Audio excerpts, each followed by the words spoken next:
What's up, you guys? Henry Gracie, Hito and Gracie here at 511 Development Center in Irvine, California to discuss some critical defensive tactic techniques pertaining to weapon retention.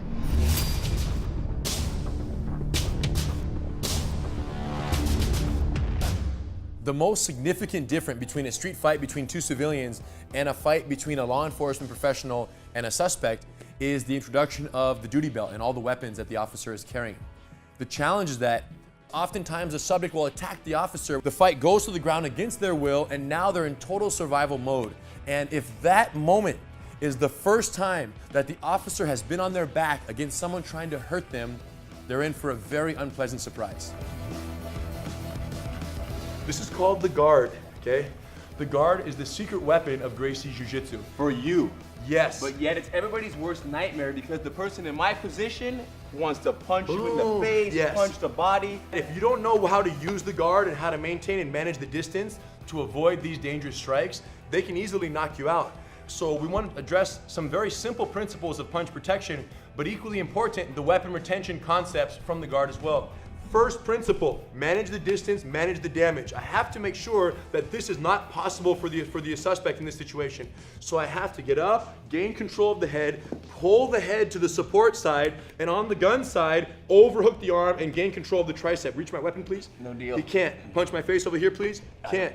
My head is way too close. You're pulling my head to the side. I can't reach the face for anything. And your grip on my tricep is very solid. Your elbow pinched tight to your body. My wrist is stuck. Okay, so whatever side the weapon is on, we're gonna pull the head to the opposite side, the support side, giving us best control on the strong side here where the weapon would be accessible for the suspect.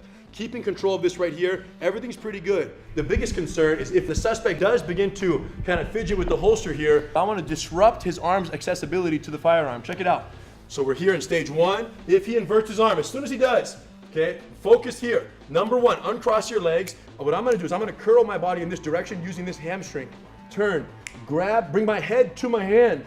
Once I grab it using this foot, I'm gonna extend my leg and extend him all the way off. The hand is clear off the weapon. I have great leverage on my head right here. Elbow's inside his elbow versus being too spread where his elbow could possibly slip out. So we're under and we're stretching here north, keeping control. If he goes for the taser on the other side, with this leverage here, it's very powerful. I go inside, I S-grip because I can't reach my head on this side. Now I kick off the other one, all the way up, and I lock my guard, keeping my elbows flared, nice and high. If he tries to slip his arms up and out and slip out the middle, I don't want that to happen. So instead of flaring, as he brings his elbows together, I ratchet down and control with my elbows tight.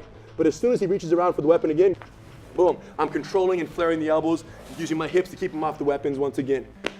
What I really feel is that you're using, 1/10 of what I'm using. Energy. Because I'm really reaching. I can feel it. You're just, holding, keeping your elbows open, and it's so exhausting for me to try for the weapon for that long. The more confident and well-trained an officer becomes in Gracie survival tactics, the greater the opportunity for them to resolve physical altercations with the absolute least amount of force necessary. We hope you learned some valuable tricks, and we'll see you in the next one.